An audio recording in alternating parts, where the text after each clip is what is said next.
How's it going? All right, Mitchell, you want to go ahead and get us started? Sure. Hey, Cuonzo. Obviously, we saw Caleb play the majority of the second half the other night, and you were really complimentary of him after the game. Is that something you anticipate seeing carry over, him continuing to play a larger role? We hope so. He's earned the minutes. He's sound at that position. I thought he did a good job of executing what we were trying to do, but he's been in practices, and I just think he continues to get better and better. Yes, and I thought he played a great role at Texas A&M as well. Lila. Hey, Cuonzo, hope you're doing well. The last time you guys, played Ole Miss was kind of, some of the best basketball in terms of you guys have played in terms of kind of, getting into the paint and, shot selection as well as, not fouling. How can you guys replicate that not only this Saturday, but just on a more consistent basis? That's certainly the goal. And I think we've improved as a team in all those areas, shooting the ball, offensive production, defensively. I just think you have to be consistent with it. And it's a matter of just making shots. You make shots, you defend hard, you execute what we're trying to do. You can't have slippage.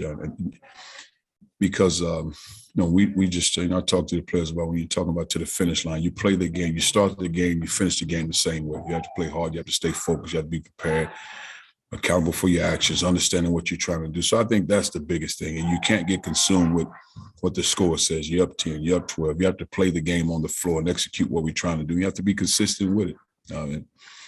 I guess that's a simple way of putting it, but it's hard to dictate, because every matchup is different. Sometimes you match up better with certain teams. And sometimes the ball is just going, you're making shots, you're making plays. And sometimes you have to grind them out. Dave. Cuonzo, once you got to rewatch the Vanderbilt game and really analyze, where did you feel like things kind of got away from what you wanted them to do offensively, just the game plan? I thought especially the first 7, I thought we were better in the second half. But I thought early in the first half we set up for a lot of perimeter shots, and I thought I would use the word cool shots just from the standpoint because it was relatively easy. It seemed to be open as opposed to driving that ball, getting in the paint. And that shows the maturity where we have to continue to get to as a team. You have to take what the defense gives. You have to stay aggressive. You have to play with an edge on both sides of the basketball. And that's all it really was. And once we settled in the second half, we were much better. Just didn't come out with the win. But just helping those guys understand that there's a level of edge and toughness we have to have going into every night. That doesn't matter if we're shooting the ball well from 3, not shooting the ball well, we're not getting the paint. However the game is officiated, we have to have that edge going in the game. Parker. Coach, as Trevor Brazile has gained more playing time as the season's gone on, what have you been sort of the most pleased about with his development through this time? Well, I think he continues to grow, and there's certainly ways to go. But I think, in my opinion, if he was ready to go at the start of the season, he'd probably been a starter then. Just because of his production, I thought he was playing a lot better. Now he's obviously improved now. But when he first came on the floor, the energy practices, but I also felt like he probably lost about 10 or 15 pounds just for being out so long. And that's another element to your game when you lose that kind of muscle mass when he works so hard to put that muscle on. But again, he's a high-level shot blocker. I think he's second in the league in blocking shots. And I think as he continues to improve in other areas, kind of play around now the next on the perimeter, consistent whether it's point guards, 2 guards, because he has the length and athleticism and understanding, and just taking pride in all facets of that. But also when he gains that muscle mass, being a low post scorer, so now all of a sudden the switches guards are not really defending him, because he can put the ball on the floor, he can make a 3-point shot.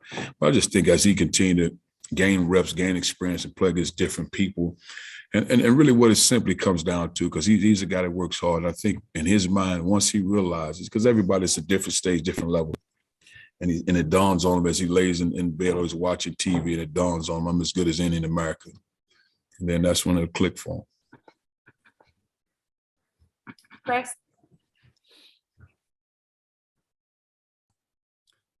Cuonzo, just when you talk about Trevin's success as a shot blocker, how do you integrate that into a defensive game plan, considering how good he's gotten and how good he is now?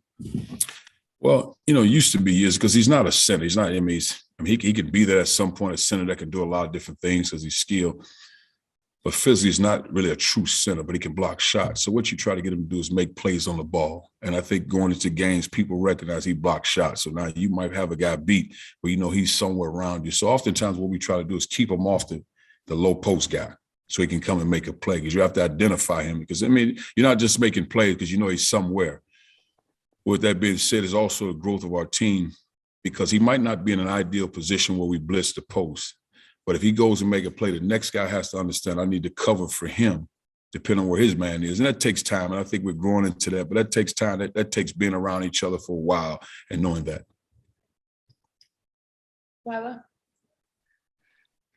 Cuonzo, as you guys kind of get into this last month of the regular season, you know, and have a lot of, you know, these games coming up that, you know, affect league standings, which is kind of how close things are. Is that something that you address with the team at all? Is that something that you avoid talking about? What is kind of your kind of approach with that? I never really avoid talking about anything with the guys. We talk about anything around the world, whatever you can think of, but it's just certain things that are appropriate, certain things I don't think that are necessary, certain things that we have to continue to grow as a basketball team. And like I say, ever since we've been in league play, I think we have a chance to win every game. I feel like going into every game, this is our game. So it's not a case of let's go play hard. And I didn't say that in the preseason because we weren't that level. We were finding our way. But when we walk into every game in conference play, we're trying to win the game. This is not a case of, okay, we competed. Well, that part should be understood. And it's just one game at a time. You have to win this game that's in front of you. Let's find a way to win this game. Then we'll talk about the next one. But I've never been consumed. Let's looking at the schedule. Okay, we got 8 games left. Let's try to win 6 out of these last 8.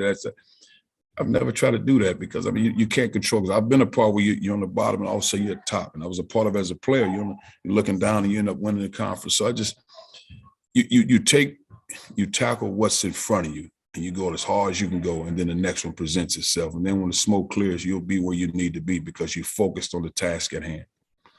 And then with Trevin, I think Boogie had mentioned I don't really remember when it was. It may have been last month or something, but had just mentioned kind of, you know, how much he was emphasizing with him, just like how good he could be, and just, you know, a lot of them trying to, like, you know, encourage and uplift him. Just how have you seen kind of the older guys on the team, you know, work with him as a freshman in that regard?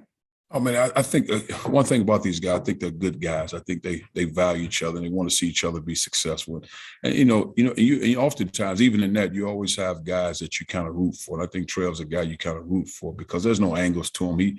He's a good teammate. He's a good guy. He blocks shots. I mean, just and as older guys, you look after your freshmen. You're supposed to do that. And I think they realize, I mean, when you've done this for a long time, you know some guys that have a special talent, a special gift. The beautiful thing about Trev, he's a humble young man. His parents did a tremendous job in raising him, and all he wants to do is be a good basketball player and be a part of the team. But once he, in his mind, when he really truly realized that I'm one of the best out here, and you'll see the next level. And I think part of that next level will be just the weight room. Mitch, did you have anything else? Yeah, I had one more. Cuonzo, last time you all played Ole Miss, Ruffin was healthy and now he's out, but Joyner was out and now he's healthy. Scored 33 the other night. Just how's their backcourt different now than it was a month ago? Well, the difference, Joyner's more experienced. He's experienced ball, plays battle tests. He's been in games. Ruffin, I'm as good as any freshman in the country, so I don't take anything away from him. But Joyner's a guy that, you know, like any older, mature guy, he brings a level of comfort because he's battle tested, he's been in it.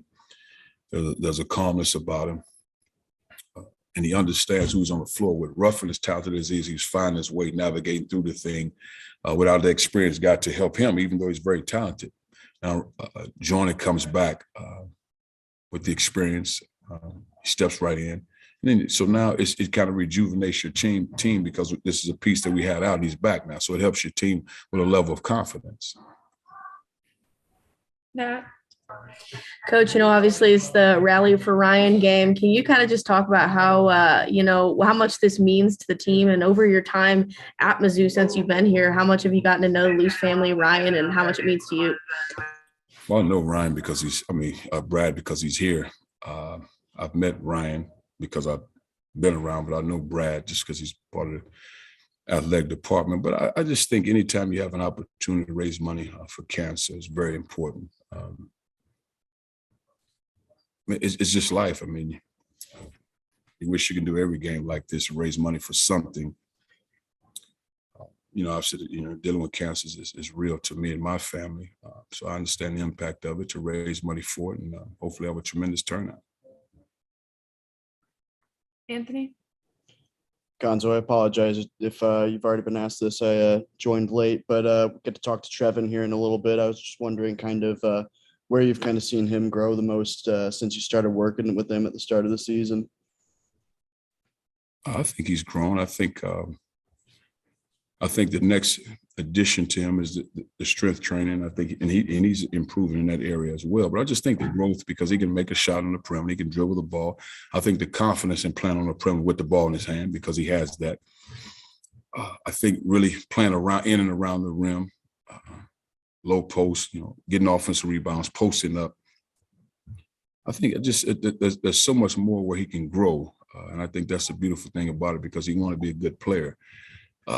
It's just he's in the trenches with high-level talent, athleticism, and teams now, and you don't have a lot of times, let me go take a week off and work on this or work on that because we're in it. But he's a special talent, and he's probably even better person.